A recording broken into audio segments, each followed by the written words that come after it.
Is tomorrow's huge wave of strikes justified? 3 years after Brexit, what should happen next? And can Rishi Sunak keep his promise to stop the boats? This is Politics Live.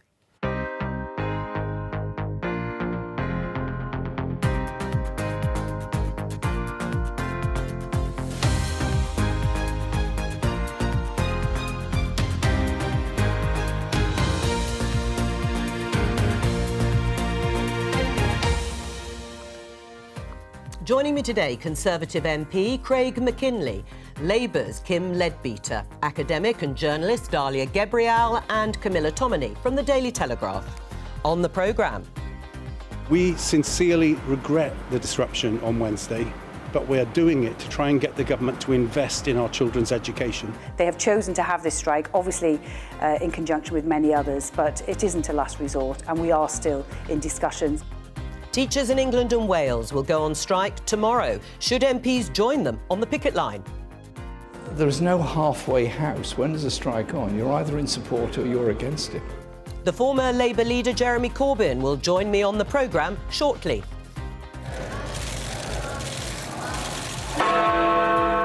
It's exactly 3 years since the UK left the European Union. This is not an end, but a beginning. This is the moment when the dawn breaks and the curtain goes up on a new act in our great national drama. We'll speak to Anna Soubry, the Tory MP who quit the party over Brexit. We will pass new laws to stop small boats, making sure that if you come to this country illegally, you are detained and swiftly removed. That was Rishi Sunak's promise to stop these crossings. Now the Home Secretary says if he fails, he'll lose the next election.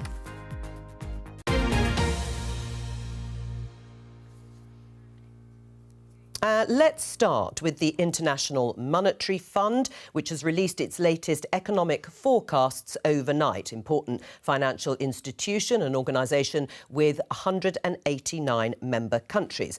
Let's have a look at the response on several front pages. The Financial Times says UK alone in heading for recession as other big economies grow, says the IMF. This is how The Guardian is reporting it. UK faces sharp correction amid Truss budget fallout, warns IMF. That's the Liz Truss and Kwasi Kwarteng budget from last September. The Daily Mail has a different slant. Why we have to cut taxes and go for growth. That ahead of the budget with Jeremy Hunt. And The Telegraph saying something similar. Economy to shrink after tax raid, says the IMF. The International Monetary Fund has said the UK will be the only country or major economy to shrink this year. So my opening question to you, all starting with you, Craig, is why is the UK falling behind economically? Well, I don't take much stock with what the IMF have to say. They're uprated Britain's growth last year up by 0.5% for 2022, putting it at the top of the G7. So it's quite bizarre, isn't it? Last year, when we had the quasi-Truss budget, they were saying, oh, the tax cuts are all dreadful and we need to get involved here, and the cut from 45% to 40% will cause Britain's economy to cave in. And here they are today, after Jeremy Hunt reversed those tax cuts, and now saying the tax rises have been too much. So, frankly, if they got it wrong last year by 0.5%, I frankly don't particularly listen to them anymore. And I'm not listening to them today. But what is really sad about all this is that if we talk ourselves into a recession, we will get a recession. If I had said to you, Joe, well, let's go out for a drink tonight, and you say, oh, no, the IMF said there's a recession coming, you can be sure there's going to be a recession in that pub tonight. Is that the response you get when you ask people out for a drink? They refer to the IMF forecast. Well, you might. Most people say yes, Joe. I mean, if it was positive, it was more positive, would you believe the forecasts? Not particularly, no. OK. No, I just don't believe what they say. And also, I'm afraid I'll put the OBR in a similar camp as well. OK, that's the Office for Budget Responsibility set up by a Conservative government. Kim, what about you? Why do you think the UK is falling behind, according to the International Monetary Fund in its forecast? Clearly, there's a lot of factors at play here, but ultimately, when we've had a government that's been in power for 13 years, there has to be some acceptance of some responsibility that they have had their part to play in that. And clearly Craig won't want to listen to the IMF because it's not saying what he wants to hear, and I understand that, but it isn't just the IMF, it's the Office of Budget Responsibility, it's the CBI, it's the FSB. Nobody at the moment has got a good word to say about the economy. And if we look back, certainly at the last 18 months since I've been in Parliament, you know, the government has to take some responsibility for that. The whole Liz Truss quasi-Kwarteng debacle of last year really messed things up, and things were already in a pretty poor state. Although most of it reversed pretty quickly. Well, but it set us back and we've had to go forward again, so it's, you know, 2 steps forward, 3 steps back, whatever you want to do. So it's a mess. And also, if we go pre-pandemic, growth under the decade of the Tory government was only at 1.4%. Under the last Labour government, it was at 2.1%. So there is a long-term issue here as well. It isn't just a short-term issue. You know, there's a lot of work to be done to try and rectify things. And at the moment, the government is so distracted by their own internal problems that they're not taking ownership of this and dealing with it. Jeremy Hunt, the Chancellor, unsurprisingly, is saying, to some extent, he accepts the short-term forecast for next year, but longer-term things are looking better. Why do you think the International Monetary Fund has a pretty gloomy prospect for the UK for next year?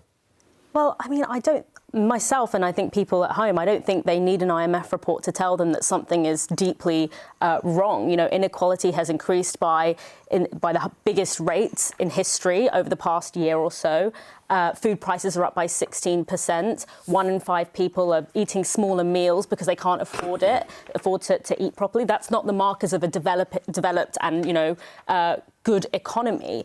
I think when we're looking at the causes, though, I completely agree with Kim here in that, yes, we can look sort of at the more short-term causes, but for me, 10 years of austerity has left us in a much more vulnerable position when it comes to external shocks. Things like the pandemic, things like the energy crisis. And the Ukraine war. Yeah, the Ukraine war.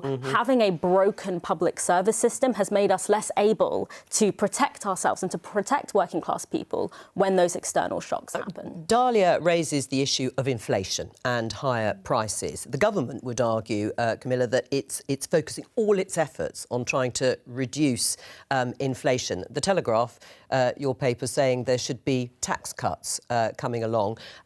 Do you think that that is the answer to the forecast by the IMF? I think the IMF it's blaming some of this on fiscal and monetary policy. We can talk about the Bank of England and 10 years of ultra-low interest rates and where else they were ever going to go up. And we can talk about quantitative easing on one side, but I think the IMF is also identifying concerns that actually Jeremy Hunt's going too far with his tax rises. There's a lot of consternation on the backbenches about this corporation tax rise, shaving 6% more off already fragile profit margins after COVID.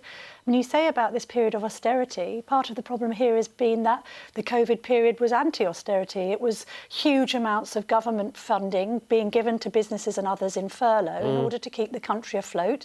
That's left a massive hole in our finances, and there's been the not insignificant matter of a war in Ukraine, which has pushed energy and other prices through the roof. So all of those factors considered, there is a cogent argument. If you don't want tax cuts, fair enough, but there is an argument that the Chancellor could not take forward some of the proposals that he is tabling in March. That's not changing anything. It's not cutting anything. It's just saying we won't go ahead with the corporation tax rise because it's important for Britain to be competitive in what is a difficult economic climate, not just for the UK, but the whole of Europe. Well, indeed, and it is a comparison which the UK, according to the International Monetary Fund, is trailing behind other major economies. Let's have a look at this headline in the Telegraph. Stop migrant boats or face defeat. Suella Braverman tells Tories, that's the Home Secretary, saying that failure to stop the boats could cost the Conservatives the next election. Is she right, Craig?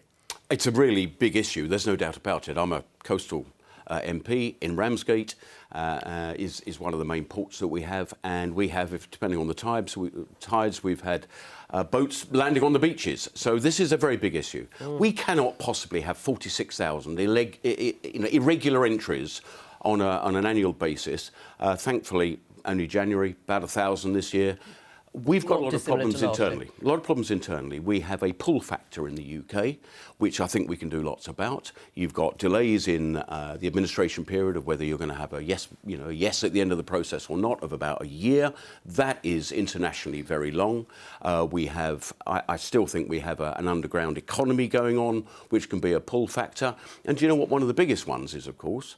The likelihood of a yes after going through our system is 76%. The EU average is 14%. That's the same 1951 convention. That's the same ECHR type of rules. And yet the EU is coming up with 14% yes, we're 76% yes. So I know there's lots of commentators saying, oh, we need to get out the ECHR. No, I just want to be rather more like the interpretation by judges in Europe as to how they interpret these international accords. I'd be quite comfortable with 14%. It's probably the right figure. Right. I mean, it's taken all these years to try, in the government's various iterations of Tory governments, to stop the boats. Is it really the last chance for the government to get it right? I would imagine so, because I think the electorate's really fed up with it. And also the numbers are so stark, pre-pandemic, a matter of low hundreds and thousands coming in. We're now up to 40,000, more or less, last year. And I think the public looks at it and doesn't quite understand why people from, say, Albania are able to seek asylum when they're coming from a safe country. The Swedes said they wouldn't take anyone from Albania claiming asylum because the country isn't at war. We've now got Albanians saying that they're seeking asylum because they're being chased perhaps by criminal gangs in their own country. Well, on that basis, you could have people in London trying to claim asylum in the US. It doesn't make any sense to the general public to have people coming from Albania claiming asylum when they're coming from a safe country and they're passaging through other safe countries to get here. It's hard to square that political circle with the average voter. It has to be the Albanian issue, has to be the one to solve quickest and easiest. It has to be. Dahlia? Every generation has their scapegoat, don't they? And it seems like the most recent one is Albanians. I think that it's really important to remember here that people don't put themselves and their families into small boats to do a very dangerous crossing for no reason. The reason that we are seeing an increase in small boat crossings is because the government has removed any safe routes for people to enter the country and claim asylum in a way that doesn't require them to take these very unsafe crossings. We've seen examples of this. We've seen this with Ukrainian refugees. Why is it that when Ukrainian refugees, that when we had Ukrainian refugees who were leaving their country, we could understand that people have a right to settle in a place where they might have family, they might be able to speak the language, but we don't see that for other refugees. If Albanians are getting into a boat out of economic desperation, we're not saying we're not empathising with that, but it's not an asylum claim like a Ukrainian family. Can I ask you, what would escaping missiles? We'll let Dahlia pose the question. It's not the same. Can I ask, would you put your entire family and yourself get into a dinghy to cross the channel for fun? I'd say I would France do isn't it out too of bad, I would do it out of economic desperation. But what I'm trying to say, Dahlia, is that not a displacing factor? These are people who are, for whatever reason, if you are doing don't talk over each other. Dahlia, if you're doing it for economic reasons, I have empathy and sympathy with that. But that is not an asylum claim. You can't equate somebody who's getting into a boat, albeit under horrific and dangerous circumstances, to make a better financial life for themselves in the UK, with a Ukrainian family that is trying to come here to escape missiles in Curzon. So then why don't you set up safe and legitimate routes for people to arrive and make an asylum claim? Because what the government has done, we have an immigration policy. We have a legal immigration policy. What the government has done, that's how the government tries to police it. They have police essentially said that you can't claim asylum if you enter in an illegal way, and yet there are no legal and safe routes for you to enter. So if you are a refugee or asylum seeker who is, for whatever reason, leaving their home because they cannot be there anymore. Or an economic migrant. OK, I think that is a really convenient way to sort of shirk the issue. Well, let's have a look at these statements. Let me ask a very simple question. Do you believe in open borders? I mean, a lot of people on the left do. I mean, it's a perfectly reasonable position to take, not one I subscribe to. I don't believe that strong borders actually make for better living conditions with people in this country. Borders are at their strongest they have ever been. Our public services are on their knees. We don't have enough housing. Our public services are absolutely decimated. Stronger borders don't create better living conditions for people in this country. But I do believe that there should be safe and accessible routes for refugee and asylum seekers to seek asylum in this country. Because we should put the human back into this question. Let me ask him then, because you're nodding in agreement with Dahlia's point that there should be more safe and legal routes. There are a few, but they do tend to be for, yes, Ukrainians, Afghans, or again, that has pretty well closed since the evacuation. Would you support Labour creating and setting up all sorts of safe routes, for example, from Iran? I think the debate that's just taken place has just shown this is a hugely contentious issue. It's a highly emotive debate and it's a highly emotive issue. What's Labour going to do differently? So, the crux of the problem is the gangs who are putting these people in these small boats and making 180 million at the last count from these small boats crossing. That is what the government should be addressing, and they are failing to address it. And how should they do that? So, our plan is that you would set up a specific elite unit that would deal with this within the National Crime Agency. We would take the £140 million that has been wasted on the failed Rwanda debacle, and we would put that into setting up elite agency that is going to look at a proper system where we can tackle those gangs that are exploiting vulnerable people.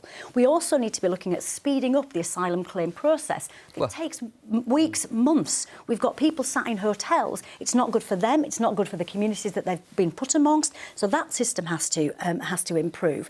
And we have to look at replacing the Dublin Agreement, which looked at safe routes and people being able to stay, but also sending people back if they don't have a legitimate claim to be here. We've got to look at what that looks like, and that's the piece of work that we're doing. And I'm extremely proud of the work that Yvette Cooper, as Shadow Home Secretary, is doing on that. Right. It didn't work that effectively, the Dublin Agreement, even when it was in place for the UK. It wasn't perfect, and that's why we wouldn't replace it as it was, but we need to look at a version of that. But I also agree with what Dahlia's saying. We have to put some humanity back into this conversation, and we have to think about the individuals that are involved in that. Who wants to be pulling bodies out of the water? It's a dreadful situation that it's come to that in 2023. Well, I've been saying for a year the French could stop this because they've all launched from a French beach, plus or minus a few miles from Calais. If they had a mind to do it, they could stop. They do stop, of course, quite a large percentage of the boats. Let's work with the French. Let's work with Europol. All right, we're going to leave it there. We're going to move on. We're going to talk about Brexit. Remember this? Tonight, we are leaving the European Union. For many people, this is an astonishing moment of hope, a moment they thought would never come. And there are many, of course, who feel a sense of anxiety and loss. The most important thing to say tonight is that this is not an end, but a beginning. This is the moment when the dawn breaks and the curtain goes up on a new act in our great national drama. That was Boris Johnson as Prime Minister 3 years ago. Today marks exactly 3 years to the day since the UK formally left the EU. Joining us from Nottingham is Anna Soubry, a former Conservative business minister who dramatically left the Conservative Party in 2019 over Brexit to join Change UK.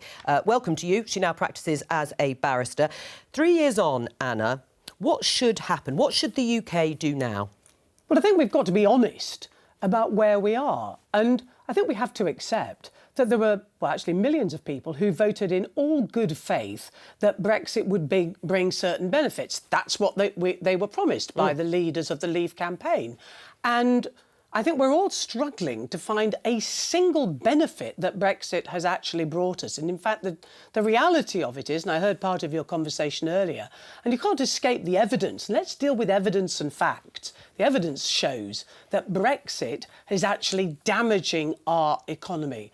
And across the country, in all sectors, there are real people in, especially small businesses, but it also affects the bigger ones as well, who are saying, you know, we are struggling to do our best in appalling circumstances. So what would you suggest? So let's be honest about that. OK. So the first thing to do is to be honest about it. And then we need the government to be honest with the British people and saying, look, with the best will in the world, with the greatest of intentions, this thing isn't working. And actually it can't work.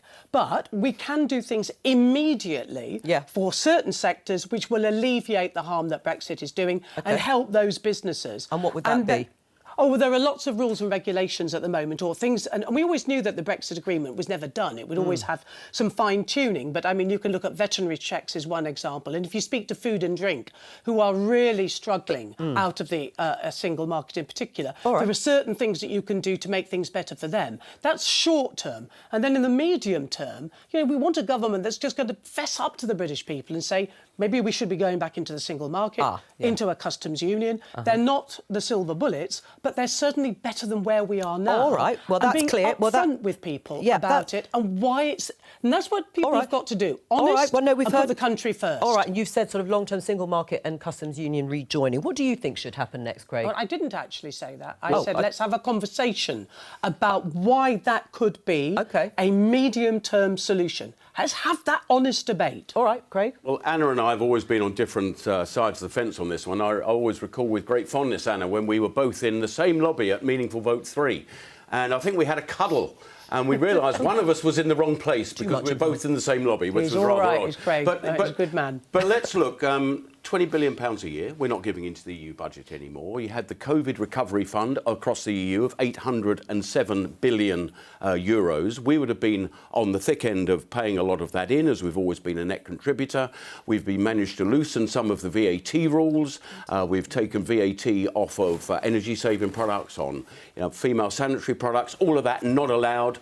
We've got a different CAP. We're managing to put through the Animal Welfare Bill, which will stop those foul exports of live animals from Ramsgate in my constituency. None of that was allowed. There's a lot more to do. We've got problems with the Northern Ireland Protocol because, Anna, as you know very well, you and others, not least the leader of the opposition, Sir Keir Starmer, fought 2 years of trench warfare to stop Brexit from happening, to stop those 17.4 million votes that were cast in every good faith to actually deliver Brexit. All right, we've done a bit of the... Well, it was a moment on time. There's a lot more to do. All right, let's move on. Thank you for that, Anna. What's next, specifically, Craig? Well, we've got the Retained EU Law Bill, which is a fundamental piece of legislation, should have come forward a few years ago, but, obviously bandwidth of government... OK, so you want to get those EU laws off our statute book? Absolutely, and we need a solution to the Northern Ireland Protocol Bill. We cannot have part of the UK left in limbo, still in the single market, but still, supposedly, still in the UK single market. That is not a position that can sustain, and the Unionists will not put up with it, nor will I. Where would you like to see Brexit go from here, Kim? Well, we need to move on, which is exactly what Anna said. I mean, the Labour Party has been on its own Brexit journey. We've all been on our own Brexit journey. I think we're in a really good place now. We cannot turn back the clock. What happened in 2016 happened. It was a particularly traumatic time. It was a very divisive time. It was a very toxic time in politics. No one wants to rerun that, I don't believe. But what we've got to do now, and this is where we're at, is we have to make Brexit work. And that is what the government has failed to do. So how would you make it work? Many levels. Well, this is about, initially, as Craig has said, sorting out the Northern Ireland Protocol, which they've made a real dog's dinner of. So we need to sort that out in the first instance. And then it's looking at what our relationship now looks like with our European allies. What about Anna's idea, at least? She's posited the idea or a discussion around rejoining the single market and the customs union. We're clear on this now. We're not going to rejoin the single market. We're not going to rejoin the customs union. Well, I mean, I don't think you never say never on anything, but this is not the Labour way forward. What we've got to do is look at how we rebuild our relationship with our closest neighbours and allies. And what the war in Ukraine has shown us is that we need those allies and we need to be working with people who have the same values as us. And what's happened with the Russian invasion of Ukraine has brought that to the forefront like never before. And I think what people voted for in 2016, they voted for change. And they haven't seen the change that they wanted. I mean, the good news is they're going to get a chance to vote for change again in the next general election. Majority voting applying to our foreign and security policy so that we get outvoted like we usually were on QMB. The Elysée 60 years, the Elysée Treaty of 60 years just last week, there were the Germans were proposing that they have QMV across taxation Qualified majority voting. I mean, this is what the EU means. It's a step towards one country, and that's what people saying rejoin rejected. The EU. Yeah, but you would probably have parallel friendships and relationships of allies. You wouldn't diverge from what the EU is saying. Well, I know that's the policy. Well, Anna, and your leader fought 2 years to stop Brexit from happening. Stop looking backwards, Craig. Look forwards. Right. Well, Anna, you've been shaking your head. I mean, just despair, really, isn't it? Well, what are you despairing at? Well, I mean, not just also people talking across each other, but you're not addressing the real issue. And the real issue is that we were promised economic benefit. And the evidence shows that it's actually harming us. Now, of course, there are other factors, COVID, the war in Ukraine. Those affect all countries. And there's a reason why our country, given the position we are in the G7, is doing worse off than all the other comparable countries. Just let's be honest about it. It's because we've left the European Union, the biggest free market area in the world, right on our doorstep, and the promised benefits haven't happened. And they won't happen. And so instead of having these diversions, which is what... And I do like Craig, and we're good pals, and he's a good man. But these are diversion tactics. Let's concentrate on the evidence. It's not delivering economically. And if you really love your country, as we all do, we want our economy to work. And so we've got to look at how we make it work. And it's not about finding regulations. It's about having an honest debate about the real benefits of the single market. All right. Well, are you disappointed, very briefly, Anna, that Keir Starmer is not even considering it? In the way Kim has just said, you are disappointed. And I want Keir Starmer to be our next Prime Minister, because I think the alternatives are deeply awful. We don't want any more of this Conservative government. And I am disappointed in Keir. He knows my views about that. And I wish that he would start to have that honest debate with the British people. Well, let me ask the others. Why, I know, but Anna, let me bring in the others, because you've raised the economics. And Camilla, it's very clear from the OBR, when it comes to trade, that they have said the latest evidence, not a forecast, suggests that Brexit has had a significant adverse effect on UK trade, reducing both overall trade volumes and the number of trading relationships between UK and EU firms, despite the promises of ardent leavers that we would be better off economically. Yeah, and I think leavers are rightly frustrated that there's been glacial progress on some of the reforms that were suggested in the Tigger report, which would perhaps improve that. Although equally, they point to the fact that the EU's share of trade is declining and that the economic picture hasn't exactly been rosy for the likes of Germany. So I appreciate why Anna Soubry's saying that, because that's always been her position. David Lammy gave a speech last week where he talked about the Shadow Foreign Secretary, very close alignment with the EU. And I get your point, Kim, and I think you know that politically you're going to alienate a huge amount of people that have probably switched from red wall to blue wall to back to red wall come 2024, that you can't possibly say re-entering the EU is a good idea. But there is this fallacy around the EU that it works for all EU countries. No, it doesn't. It works for France and Germany marginally. But at the moment, their economic picture isn't largely favourable to ours. Right, although the OBR, again, the Office of Budget Responsibility, does say that the new trading relationship between the UK and EU will reduce long-run productivity by 4% relative to remaining in the EU. Dahlia, listening to this conversation, Keir Starmer, the Labour leader, has been very clear that actually he doesn't think that going back into the single market would boost economic activity. Well, I think that from this discussion, I think a lot of us have sort of PTSD from the divisive and sort of talking across each other. I think for me, what I find incredibly frustrating is that it felt like a lot of the terms that we left the EU on, and I never believe there should be a second referendum. There's no constitutional democratic case for it. But the fact that so much of this seemed to be about rhetoric, it seemed to be about Boris Johnson constructing some Greek tale of him with himself at the centre, but actually the practicalities, the fine-grained details of how this is going to work was never really explained to us. And when I think about my own sector in higher education, we have taken a massive hit as a result of the loss of funding from the EU for research, bearing in mind that UK higher education is probably one of the most competitive things that we have globally. And I don't even mind if the funding doesn't come from the EU, but where is it going to come from? And those issues haven't been dealt with, and we left without those things being planned for. Some people did simply vote because they wanted self-governance. They wanted democracy back. But it was a dream. No, it's not a dream, because we now do have self-governance. But we haven't. Where is the tangible thing there you can say to people, apart from a warm feeling that says, look, here is a law that we couldn't pass before? And I think what people are realising is that we actually do make our own laws. We've always made our own laws. And, you know, so many millions of people have really been sold an absolute pup. Brexit was based on lies. But weirdly, the Commons has moved on from Anna Soubry, because the retained EU law bill has passed through the Commons unamended. I mean, goodness knows what's going to happen to it in the unelected upper chamber when the Lords get their hands on it. But, I mean, that's quite... That seems to suggest a degree of parliamentary consensus that Anna, who is no longer in Parliament, doesn't seem to chime with. Anna, well, I'm going to get Anna I'm to respond. actually in the real world, and all I know is this. Oh, so politicians aren't in the real world, OK. No. You were one once, Anna. Often, yes. Can I just finish? Yes, that is true, actually. You can be absolutely in a Westminster bubble. Not all politicians are like that. I don't actually think Craig, for example, is in a Westminster bubble. I think he is somebody who does live in more of the real world. All I know is that the majority, just about, of my friends, and they're not involved in politics, voted for Brexit.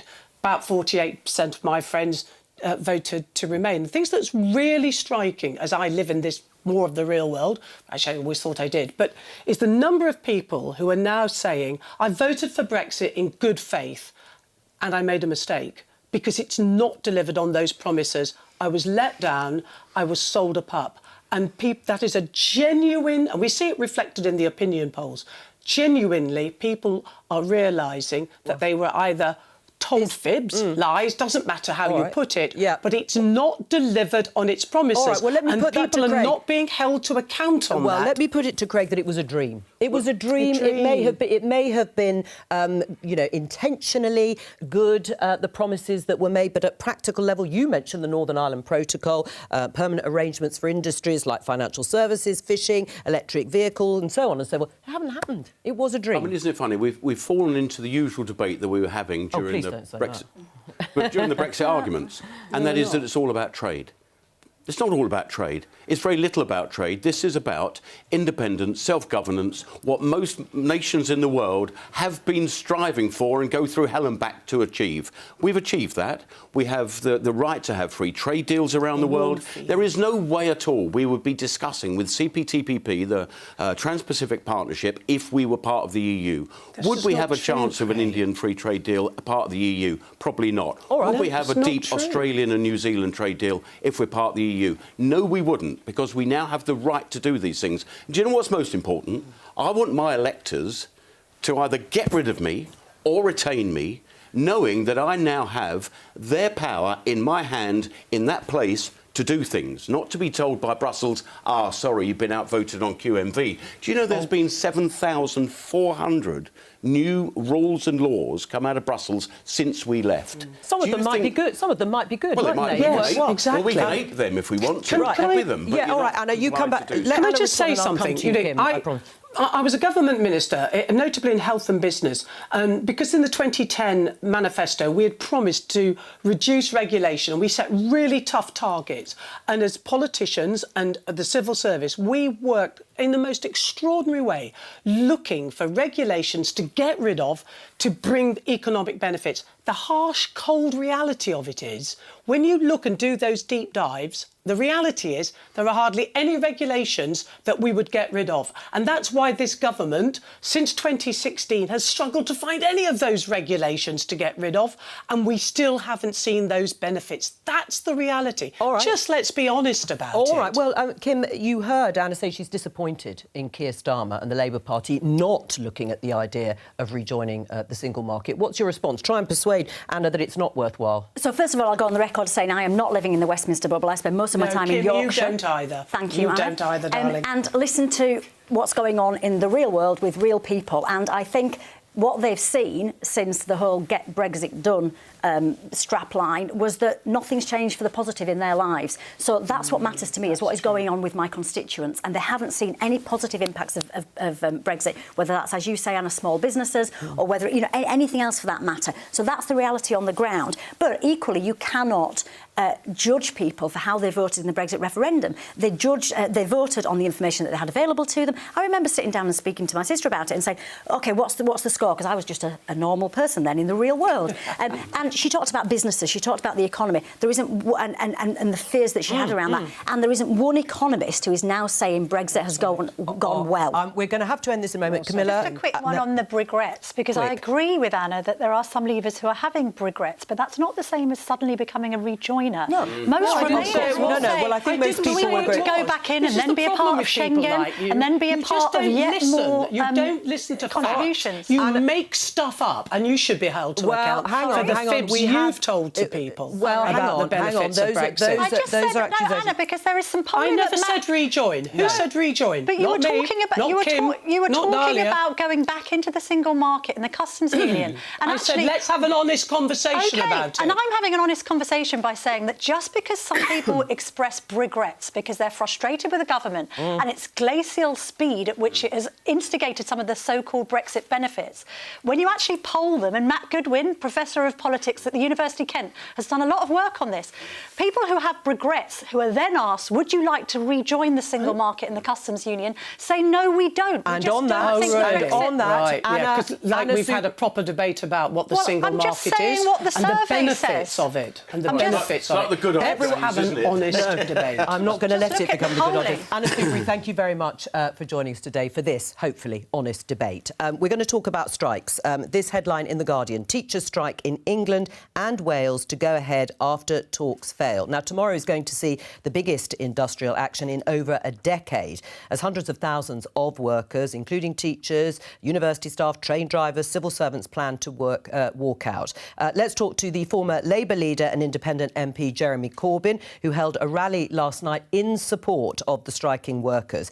We started the beginning of the programme, feels like a long time ago, Jeremy Corbyn, with a clip of you saying there's no halfway house. When there's a strike on, you're either in support or against it. Are you saying all the strikes that I've mentioned are justified?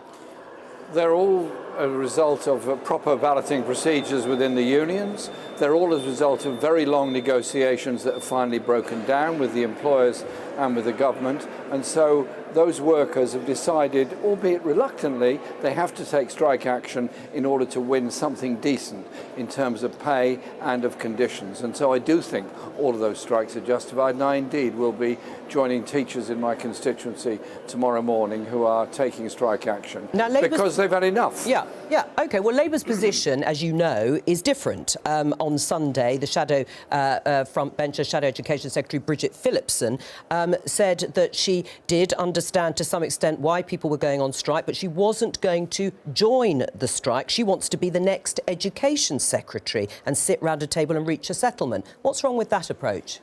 Well, I think we have to say quite clearly the teachers have a very strong case.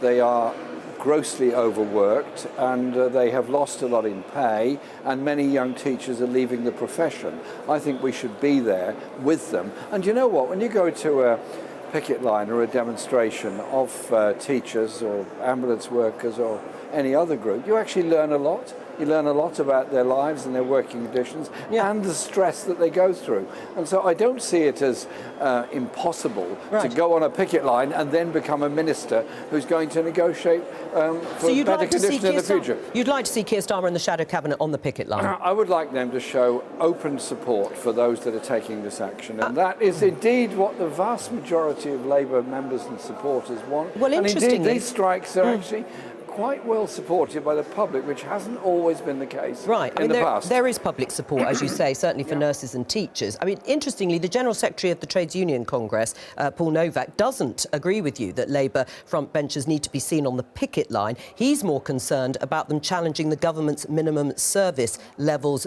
bill, which he says would further restrict the right to strike. Isn't he right that that's where Labour's focus should be?